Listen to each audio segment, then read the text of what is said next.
मस्जिद के अंदर बेशकीमत कालीन बिछाए, मीनारों के कलसों पर सोना चढ़ाया। फिर उसके करीब एक यूनिवर्सिटी का संगे बुनियाद रखा।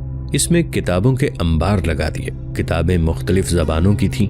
यूनिवर्सिटी का अजायब घर भी बनाया जिसमें नादिर अशिया रखी। ये मस्जिद और यूनिवर्सिटी इल्म फन का मरकज बन गई। महमूद ने यूनिवर्सिटी के उलमा, असातिज़ा और तलबा के लिए कसीर रकम अलग कर दी। उमरा ने जब अपने सुल्तान का ज़ौक़ देखा तो उन्होंने अपने लिए निहायत खूबसूरत मकान और दिलकश मस्जिदें तामीर करनी शुरू कर दी। थोड़े ही अरसे में गजनी खूबसूरत मकानों, बागों, मसनूई चश्मों और हसीन मस्जिदों का शहर बन गया था। आज गजनी उन तामीरात के खंडरों का शहर बन गया है।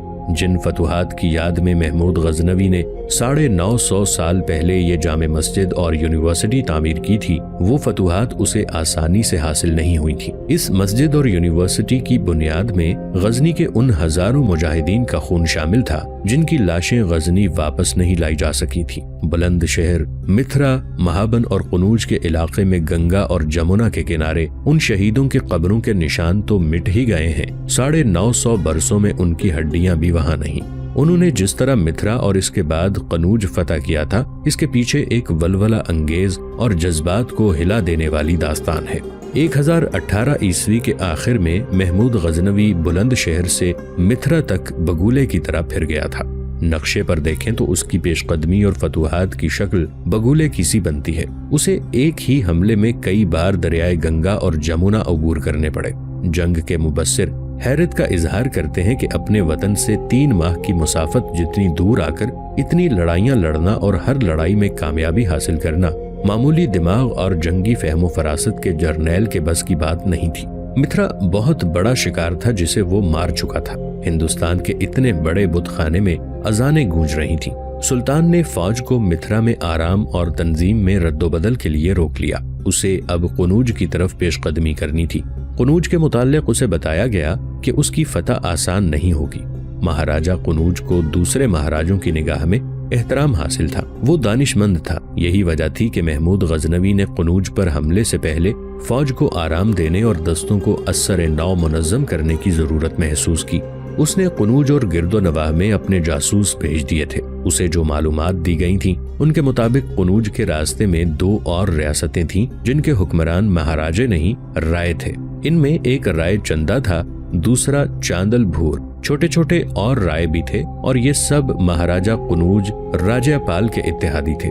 जासूसों ने जिन मकामी बाशिंदों को एजेंट बनाया था, उनकी जबानी पता चला था कि लाहौर का महाराजा भीमपाल नडर भी इस खित्ते में कहीं मौजूद है और वो यहाँ के महाराजों और राइयों को महमूद गजनवी के खिलाफ मुत्तहिद करता फिर रहा है। वो खुद महमूद गजनवी के सामने नहीं आ सकता था क्योंकि वो सुल्तान का बाजगुजार था और उसने सुल्तान के साथ जंग न करने और गजनी की फौज को हर तरह की मदद देने का मुआहिदा कर रखा था। सुल्तान महमूद ने उसे ढूंढने और अगर मुमकिन हो सके तो पकड़ लाने के लिए आदमी भेज रखे थे, मगर उसका कहीं सुराग नहीं मिल रहा था। कुनूज मिथरा से 150 मील दूर दरियाए गंगा के दाएं किनारे पर वाक़े है और मिथरा दरियाए जमुना के दाएं किनारे पर। इस तरह महमूद गजनवी को 2 दरिया उबूर करने थे, मगर रास्ते में जो राजे और राय कलों में बैठे थे उन्हें तहे तेग करना जरूरी था, वरना कुनूज को मुहासरे में लेने की सूरत में ये सब सुल्तान पर अकब से हमला करते थे। सुल्तान पेशकदमी जल्दी करना बेहतर समझता था ताकि कुनूज का दिफा ज्यादा मजबूत न होने पाए। रास्ते में जमुना के बाएं किनारे पर मुनज नाम का एक मजबूत कला और छोटी सी रियासत थी। इसे मझावन भी कहते हैं। उस जमाने में ये ब्राह्मणों का कला के नाम से मशहूर था। कुनूज और मुनज का दरमियानी फासला सिर्फ 27 मील था। मुनज हिंदू राजपूतों का गढ़ था। ये लोग गैरतमंद और जंगो जदल के शैदाई थे। इनकी औरतें भी बहादुर और हर कुर्बानी देने वाली थीं। महाराजा कुनूज को मुंज के राजपूतों पर एतमाद था। उसने उनके साथ दोस्ती और जंगी ताउन का मुआहिदा कर रखा था। एक रोज मुंज के लोग दरियाए जमुना में नहा रहे थे। मर्दों से दूर औरतें भी दरिया में उतरी हुई थीं। हिंदुओं के लिए सुबह दरिया में नहाना मजहबी फरीजा है। मुंज का कला दरिया के ऐन किनारे पर वाक़ था। अचानक औरतों की चीखों पुकार बुलंद हुई और औरतें किनारे की तरफ भागी। मर्द दौड़े आए। वो समझे कि दरिया से शायद मगरमच्छ या कोई और आफत निकली है, मगर वहाँ कुछ और ही नजर आया।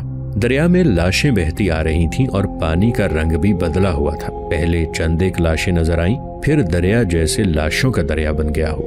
दरिया पर जो पंडित और दीगर मजहब परस्त लोग थे वो हाथ जोड़कर दो जानों बैठ गए और भजन अलापने लगे। उनके जिस्म कांप रहे थे और उनके भजन भी कांप रहे थे। किले की दीवार पर खड़े संतरियों ने देखा तो उनकी भी हालत गैर होने लगी। ये राजपूत किसी से डरने वाले नहीं थे, लेकिन वो जिंदा लोगों से नहीं डरते थे। इतनी ज्यादा लाशें किसी गैबी आफत का पता देती थी। दरिया से जो पंडित भाग आए थे उन्होंने मंदिर के घड़ियाल और शंख बजाने शुरू कर दिए। सारे शहर में खौफो हिरास फैल गया। रायचंद को इत्तला मिली तो वो दौड़ता किले की दीवार पर जा चढ़ा।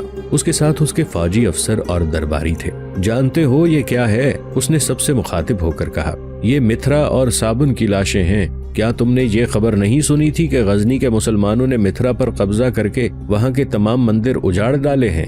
किले की दीवार से उसे वो लोग शहर की जानिब दौड़ते नजर आ रहे थे जो लाशों को देखकर दरिया से भागे आ रहे थे। रायचंद ने कहा, देखो उन बुजदिलों को, लाशों से डर के भागे आ रहे हैं। इन्हें मालूम नहीं कि यूं बुजदिली दिखाई तो हम सब की लाशें इसी तरह दरिया में बहेंगी और हमारी औरतें मुसलमानों के कब्जे में होंगी। मंदिर की घंटियों, घड़ियाल और शंखों की आवाजें और ज्यादा बुलंद हो गई थीं और अब लोग गलियों में भी हरे राम हरे कृष्ण का बुलंद विर्द करने लगे थे। औरतें भी गलियों में निकल आई थीं। शहर की ये आवाजें बड़ी डरावनी थीं। रायचंदा के चेहरे का रंग बदलने लगा। आखिर वो फट कर बोला, बंद करो ये शंख और घड़ियाल। शहर में ये क्या मातम हो रहा है? राजपूत किसी की लाश पर रो रहे हैं। पंडितों को यहाँ ले आओ। रायचंदा के मुहाफिज और सिपाही दौड़ पड़े और कुछ देर बाद शहर पर सन्नाटा तारी हो गया। रायचंदा नीचे चला गया और अपने आम कमरे में जा बैठा। ज्यादा वक्त नहीं गुजरा था कि दो पंडित आ गए और उनके साथ ही एक और आदमी को अंदर लाया गया जिसके कपड़े भीगे हुए थे और उसकी सांसें उखड़ी हुई थीं। रायचंदा को बताया गया कि ये आदमी दरिया से जिंदा निकाला गया है। लकड़ी के एक शहतीर के सहारे तैरता आ रहा था। रायचंदा ने उसे कहा कि वो सबको बताए कि जिन लाशों के साथ वो तैरता आया है वो किन लोगों की हैं और कहां से आई हैं। ये महाजन फौज की लाशें हैं, उसने कहा, और मैं महाजन फौज का आदमी हूँ। हमें बताया गया कि गजनी की मुसलमान फौज किलों पर किले फतह करती आ रही है और उसका रुख मिथरा की तरफ है। आप जानते हैं कि महाजन का जंगल कितना घना और कितनी दूर दूर तक फैला हुआ है। हमारे महाराजा कुलचंद ने तमाम फौज इस जंगल में फैला दी। तीरंदाजों को दरख्तों पर चढ़ा दिया, हाथियों को एक तरफ खड़ा कर दिया कि हुक्म मिलते ही मुसलमानों को कुचलने के लिए दौड़ा दिए जाएं। मुसलमानों की फौज को इसी जंगल से गुजरना था। फिर मैं आपको बता नहीं सकता कि क्या हुआ। जंगल के अंदर मुसलमानों की बहुत थोड़ी सी फौज आई। हमारी फौज नारे लगाने लगी। उन्होंने कहा कि एक को भी न जाने देना, इनकी लाशें मिथरा के मंदिर के सामने जलाई जाएंगी। जंगल के तीनों तरफों से जैसे तूफान आ गया हो। पीछे से दाएं बाएं से मुसलमान हम पर टूट पड़े। जिन हाथियों को मुसलमानों पर छोड़ना था वो चिंगाड़ते इधर उधर दौड़ पड़े। दरख्तों पर जो हमारे तीर अंदाज थे वो तीर खा खा कर गिरने लगे। उनके तीरों से मुसलमान भी मरे लेकिन वो खुद भी जिंदा न रहे। दरख्तों से उनकी लाशें गिर रही थीं। हमारी फौज भाग उठी। हमारे पीछे मुसलमान जंगल को साफ करते आ रहे थे। ऐसे लगता था जैसे दरख्त जड़ों से उखड़ रहे हों। आगे जमुना था। हमारी फौज जमुना में कूद गई। जख्मी भी दरिया में उतर गए। मुसलमान तीरंदाज दरिया के किनारे से हम पर तीर बरसाने लगे। वो घोड़े दरिया के साथ साथ दौड़ाते और हम पर तीर चलाते जाते थे। दरिया में चीखों और वावेले के सिवा कुछ नहीं सुनाई देता था। तीरों से बचने के लिए जो डुबकी लगाते थे वो डूब जाते थे। तीरंदाजों ने किसी को दूसरे किनारे पर भी न जाने दिया। मैं एक लकड़ी के तख्ते पर तैरता आया हूँ। बेशुमार आदमी बहुत दूर आकर भी दरिया से न निकले कि मुसलमान मार डालेंगे। यहाँ आकर मैंने बाहर आने की जुर्रत की। मुझे मालूम नहीं कि महाजन में हमारे बाद क्या हुआ है। वो मैं बताता हूँ, रायचंदा ने गरज कर कहा। मुझे इत्तला मिल चुकी है। तुम्हारे राजा कुलचंद ने अपनी औरतों और बच्चों के साथ खुदकुशी कर ली है। उसके तमाम हाथी मुसलमानों के पास हैं और गजनी के सुल्तान महमूद ने मिथरा का बड़ा मंदिर और तमाम छोटे मंदिर साफ कर दिए हैं। वहाँ के लोग अब शंख और घड़ियाल नहीं, अजाने सुनते हैं। हरे राम हरे राम, दोनों पंडितों ने कहा और बड़ा पंडित बोला, इन मलीच मुसलमानों पर ऐसी आफत पड़ेगी कि इनकी बोटियां चीलें, गिद्ध और कुत्ते खाएंगे। कृष्ण दासियों का कहर इनके बच्चों को भी भस्म कर देगा। महाराज, हर हर महादेव बहुत बड़ी कुर्बानी मांगते हैं। अगर आप कहर से बचना चाहते हैं तो एक कंवारी की जान की कुर्बानी देनी पड़ेगी। मैं आपको हिसाब करके बताऊंगा कि और क्या कुछ करना पड़ेगा। आकाश पर सितारों की गर्दिश के रास्ते बदले बदले से हैं। ये मैं आपको अभी बता देता हूँ। ये निच्छर चंद्रमा का है। पूर्वा, फाल्गी सब नक्षत्र हैं। चंद्रमा जल बुर्जों से गुजर रहा है। ये समय राज जाट के लिए बहुत बुरा है। स्वर्ग के दरवाजे खुल गए हैं, मनुष्य मक्खियों की तरह मरेंगे। आप देख रहे हैं इसमें हरि कृष्ण वासियों का क्रोध शामिल हो गया है। ये समय पुण्य और प्रार्थना का है। हम आपकी जन्म पत्री फिर देखेंगे। अगर बलिदान में देर हुई तो हिंदू देवियां मुसलमानों के बच्चे पैदा करेंगी। अपनी देवियों की कोख को मलीचों के बीज से बचाने के लिए, इन्हें पवित्र रखने के लिए हमें महादेव के चरणों में एक से ज्यादा कंवारियों का बलिदान देना होगा। राय चंदा के चेहरे का रंग बदलता जा रहा था। उसकी घनी मूंछें कांपने लगी थीं। वो पंडितों को कहर की नजरों से देख रहा था। पंडित अभी बोल रहा था कि रायचंद फट पड़ा। आप ये कहना चाहते हैं कि जो कुछ होगा मंदिर में होगा? रायचंदा ने गरज कर कहा। 2-3 कंवारियां आपके हवाले कर दी जाएंगी और आप उन्हें 10-15 रोज अपने पास रखेंगे, फिर उनकी गर्दनें काट देंगे। आप ये क्यों नहीं कहते कि बच्चा बच्चा बाहर निकले और गजनी के लुटेरों से इंतकाम ले? छी छी छी महाराज, पंडित ने दोनों हाथ कानों पर रखकर कहा। ये आप क्या कह रहे हैं? धर्म की यूं हत्या न करें। ये ब्राह्मणों का कला है और ब्राह्मण भगवान के बहुत करीब होते हैं। जो हम जानते हैं वो आप नहीं जानते। आप आकाश के तारों के रास्ते नहीं रोक सकते। खून का बलिदान, बलिदान, बलिदान। रायचंदा ने गरज कर कहा। खून की कुर्बानी सिर्फ 2-3 कंवारियां नहीं देंगी। राजपूतों का बच्चा बच्चा अपने खून की कुर्बानी देगा। राजपूतों की हर एक कंवारी खून की कुर्बानी देगी। और याद रखो पंडित जी महाराज, इस किले का नाम ब्राह्मणों का किला है, लेकिन ये किला राजपूतों का है। राजपूत एक ही बात समझते हैं, दुश्मन की मौत या अपनी मौत। राजपूत अपनी फतह पर अपने मजहब को भी कुर्बान कर दिया करता है। महाराज, पंडित ने कहा, अपनी रियाया पर रहम करें। मैं जो कहता हूँ सुन लें। मजहब की कुर्बानी की बात न करें। हमें मजहब की जंजीरें न डालो। रायचंदा ने कहा। राजधानी की बेइज्जती हो रही है। लोग भूखे मर रहे हैं। दुनिया फना हो रही है। आप जैसे मजहबी पेशवा अपना ही अलाग अलापते रहेंगे। आपको मैदान जंग में जाकर लड़ना नहीं पड़ता। मंदिर में बैठे आपकी पेड़ पूजा होती रहती है। आपको मुट्ठी जापी के लिए कंवारियां भी मिलती रहती हैं। महाराज, पंडित ने गुस्से से कहा, मिथिला की तबाही की खबर सुनकर और दरिया में इतनी ज्यादा लाशें बहती देखकर आपका दिमाग चल गया है। आप मेरी नहीं अपने धर्म की बेइज्जती कर रहे हैं। कौन से धर्म की बात कर रहे हैं आप? रायचंदा ने तंजिया कहा। क्या आपने सुना नहीं कि बुलंदशहर के 10,000 हिंदू अपने राजा बरोद समेत धर्म पर लात मारकर मुसलमान हो गए हैं? क्या आप जानते हैं कि उन्होंने अपना धर्म क्यों छोड़ा है? अपनी जाने बचाने के लिए। पंडित ने कहा। वो बुज़दिल थे, मुसलमानों की तलवारों से और कैद से डर गए।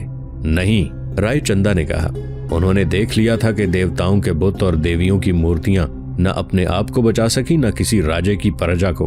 वहां रायचंदा की जवान बहन शीला कुमारी और नौजवान बेटी राधा भी मौजूद थी और राधा की माँ भी वहीं थी। शीला कुमारी ने पंडित से कहा, क्या औरत मंदिर में पंडितों के हाथों कुर्बान होने के लिए पैदा हुई है? अब किसी लड़की की जान की कुर्बानी नहीं दी जाएगी। रायचंदा की रानी लक्ष्मी ने कहा, अगर आप समझते हैं कि मुसलमानों ने जो तबाही मचाई है वो देवताओं का कहर है, तो हम इस कहर का मुकाबला करेंगे।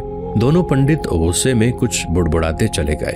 रायचंदा की बहन शीला ने उसे कहा, भैया, क्या आपने कभी सोचा है कि गजनी के सुल्तान महमूद को किसी तरीके से कत्ल कर दिया जाए तो उसके आए दिन के हमले खत्म हो सकते हैं? हमें बहुत कुछ सोचना है मेरी बहन, रायचंदा ने कहा। हमारे इम्तिहान का वक्त आ रहा है। मैं जानता हूँ कि महमूद गजनवी को जंग में कत्ल करना आसान नहीं और उसे धोखे से कत्ल करना भी मुश्किल है। फिर भी मैं सोचूंगा, सबसे पहले हमें महाराज कुनूज के पास चलना चाहिए। गजनी का ये सुल्तान मिथिला में नहीं बैठा रहेगा, ना वहां से वापस जाएगा। उसने हुक्म दिया कि कुनूज को रवानगी का इंतजाम किया जाए। फासला सिर्फ 27 मील था। रायचंदा अपनी रानी लक्ष्मी, बहन शीला और बेटी राधा के साथ उसी वक्त रवाना हो गया। उसके साथ फौजी मुशीर और अफसर भी थे और वजीर भी साथ था। ये काफिला शाम तक कुनूज पहुंच गया। उसी रात रायचंद ने महाराजा कुनूज राजपाल से सूरत-ए-हाल से मुताल्लिक बातचीत कर ली। राजपाल ने उसे कहा, हम इकट्ठे खुले मैदान में नहीं लड़ सकते। मेरे पास महाजन और मिथिला से जो आदमी आए हैं उन्होंने बताया है कि खुले मैदान में गजनी वालों का मुकाबला नहीं किया जा सकता। हमें कला बंद होकर लड़ना पड़ेगा। मुझे नजर ये आ रहा है कि महमूद आपका मुहासरा करेगा। उसकी दरअसल नजर कुनूज पर है। अगर उसने आपका मुहासरा किया तो मैं बाहर से मुहासरे पर हमले करके उसे कमजोर करने की कोशिश करूंगा, और अगर वो सीधा कुनूज पर आया तो मैं आपसे तवक्को रखूंगा कि आप उसके अगब पर हमले करते रहेंगे। मुंज का रायचंदा बहुत भड़का हुआ था। तकरीबन तमाम मुअर्रिखों ने लिखा है कि मुंज के राजपूत सही मानों में गैरतमंद और दलेर थे। मैदान जंग में उन पर काबू पाना आसान नहीं होता था। उनकी औरतों के मुताल्लिक लिखा गया है कि बहुत हसीन और गैर मामूली तौर पर जुर्रतमंद थी और ये कौम बरहमनों से बहुत मुख्तलिफ थी। राय चंदा का पंडितों और मजहब को धुतकार देना उसकी हिमाकत नहीं बल्कि जुर्रत और बेखौफी की दलील थी। राय चंदा की बहन और बेटी की अभी शादी नहीं हुई थी। दोनों बहुत ही खूबसूरत थी। उनके हुस्न के चर्चे दूर दूर तक होते थे। कनौज के महाराजा राजयापाल का बेटा लछनपाल राय चंदा की बहन शीला के साथ शादी करना चाहता था, मगर राय चंदा ने शीला की शादी लाहौर के महाराजा भीमपाल नडर के भाई तरलोचन पाल के साथ करने का फैसला कर रखा था। अगर महमूद गजनवी हमला न कर देता तो ये शादी हो चुकी होती।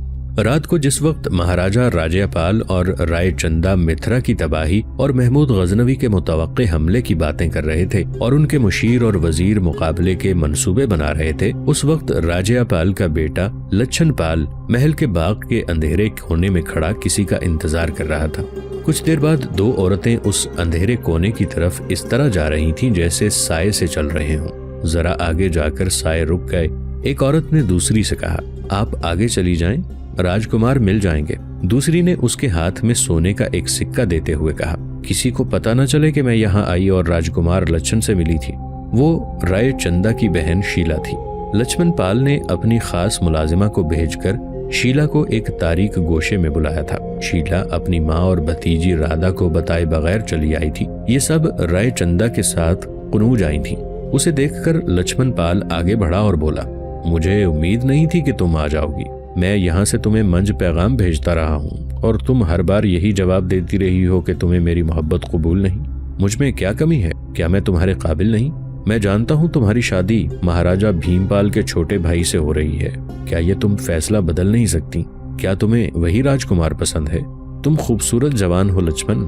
शीला ने कहा, मेरा अपना कोई फैसला नहीं, लेकिन अब मैं समझने लगी हूँ कि तुम मेरे काबिल नहीं। उधर गजनी के मुसलमान हम पर तूफान की तरह आ रहे हैं। मिथरा और महाबन की तबाही को मैंने जमुना में बहती हुई हजारों लाशों की सूरत में देखा है। मिथरा के मंदिरों में मुसलमान अजाने दे रहे हैं। वो हरि कृष्ण वासुदेव का बुत उठा ले गए हैं। बुलंदशहर के 10,000 हिंदू मुसलमान हो चुके हैं और तुम मुझे हासिल करने की फिक्र में हो। क्या तुम में गैरत नहीं? अब मुसलमान कनौज और मुंज को फतह करने आ रहे हैं। मुझ में सब कुछ है, लक्ष्मण पाल ने कहा, मगर तुम्हारी मोहब्बत ने मुझे पागल कर रखा है। मुझे मालूम हुआ है कि तुम शादी का फैसला बदल सकती हो और मेरे साथ शादी कर सकती हो। मैं किसी को नहीं चाहती। शीला ने कहा, ना महाराजा भीमपाल के भाई को न तुम्हें। मैं उसी को चाहने लगूंगी जिसके साथ मेरी शादी हो जाएगी। लक्ष्मण पाल, मैं अच्छी तरह जानती हूँ कि तुम्हें मेरे साथ मोहब्बत नहीं। तुम्हें मेरा हुस्न और मेरा जिस्म चाहिए। चंद बरसों बाद जब मेरे चेहरे पर नौजवानी के आसार मध्यम पड़ने लगेंगे तो तुम एक और नौजवान लड़की ले आओगे। तुम्हारे बाप ने इस उम्र में मेरी उम्र की चंपा रानी से शादी की थी। कहाँ है चंपा रानी? मिथरा के किले में गजनी के एक जासूस के साथ भागते हुए मारी गई। तुम अपने बाप के नक्शे कदम पर चलोगे। मुझे तुमसे मोहब्बत नहीं। फिर मेरे बुलाने पर क्यों आ गई हो? लक्ष्मण पाल ने पूछा। एक शर्त लेकर आई हूँ। शीला ने कहा, अगर पूरी कर दो तो तुम्हारी बीवी बन जाऊंगी। अगर मेरा भाई नहीं मानेगा तो वादा करती हूँ तुम्हारे पास आ जाऊंगी। फौरन बताओ। लक्ष्मण पाल ने खुश होकर कहा, जो कहोगी कर दिखाऊंगा। गजनी के सुल्तान को मिथरा में कत्ल करना है। शीला ने कहा, मिथरा में क्यों? लक्ष्मण पाल ने कहा, मैं उसे मैदान में कत्ल करूंगा। उसका सर काटकर तुम्हारे कदमों में लाकर रखूंगा। लक्ष्मण, शीला ने संजीदगी से कहा, तुम मुंज की एक राजपूत लड़की के साथ बातें कर रहे हो। मुझे भैया ने बताया है कि मिथरा के मंदिर में तमाम राजों महाराजों ने वासुदेव के कदमों में बैठकर कस्में खाई थीं कि महमूद का सर उस बुत के कदमों में रखेंगे और उसके खून से कृष्ण महाराज के पांव धोएंगे। कहाँ हैं वो राजे और महाराजे? सब भाग गए और बुलंदशहर के राय हरदत्त ने अपनी 10,000 फौज की तलवारें महमूद के कदमों में रखकर उसका मजहब कबूल कर लिया। हमारे हरि कृष्ण वासुदेव के कदमों तले से वो चबूतरा निकल गया है जिस पर उसे पंडितों ने खड़ा किया था। ये मुसलमान लुटेरे हैं, लक्ष्मण पाल ने कहा। इन्हें सोना मंदिरों से मिलता है, इसीलिए मंदिर उजाड़ते हैं। लक्ष्मण, होश में आओ। शीला ने कहा, भारत माता की इज्जत के मुहाफिज सिर्फ राजपूत हैं और मैं एक राजपूत की बेटी हूँ। मेरे भाई ने मुझे जिस उस्ताद के हवाले किया था वो बहुत दानिशमंद बुजुर्ग है। मैंने पहल जब गजनी के हमलों के मुतालिक सुना था तो अपने उस्ताद से कहा था कि लोग कहते हैं कि मुसलमान लुटेरे हैं और लूटने आते हैं। मैंने अब मिथरा की तबाही की खबर सुनी तो भी उससे पूछा कि ये मुसलमान सिर्फ लूटने आए हैं या हमारे इलाकों पर कब्जा कर लेंगे। उसने मुझे बताया है कि महमूद गजनवी लुटेरा नहीं, वो हमारे मजहब को खत्म करने और अपना मजहब फैलाने आया है। उस्ताद ने कहा है कि लुटेरे का कोई मजहब नहीं होता।